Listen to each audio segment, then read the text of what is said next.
নৌকা প্রতীকের আজকের এই পথসভার সম্মানিত সভাপতি, মঞ্চে উপবিষ্ট রয়েছেন প্রধান অতিথি, যাকে আমাদের প্রাণপ্রিয় নেতা,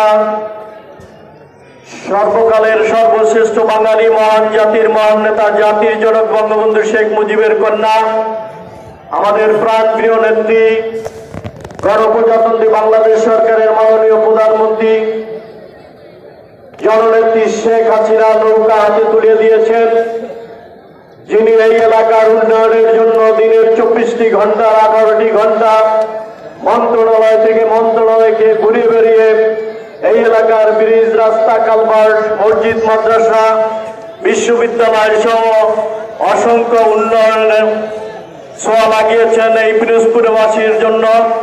আমাদের সেই প্রিয় নেতা, উন্নয়নের কান্ডারি, আমাদের প্রিয় নেতা জননেত্রী শেখ হাসিনার অত্যন্ত আস্থাভাজন নেতা অ্যাডভোকেট রেজাউল করিম, মাননীয় মন্ত্রী মৎস্য প্রাণী সম্পদ। এই নৌকা এই দেশের গরিব দুঃখী মানুষের ভাগ্য উন্নয়নের প্রতীক।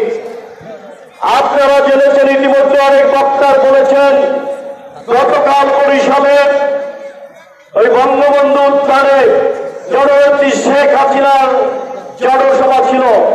10 লক্ষ লোকের মধ্যে বসে আমাদের প্রিয় নেত্রী জননেত্রী শেখ হাসিনা আমাদের নেতা রেজাউল করিমের নাম 2 বার উচ্চারণ করে বলেছেন, রেজাউলকে পিরোজপুরের 1 থেকে নৌকা দেওয়া হয়েছে।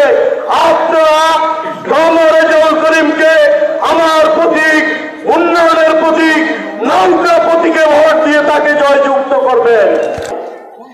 গতকালকে একবারও উচ্চারণ করে নাই, বারবার বলেছে রেজাউল করিম পিরোজপুর 1 আসনের প্রার্থী, তাকে নৌকায় ভোট দিয়ে জয়যুক্ত করবেন।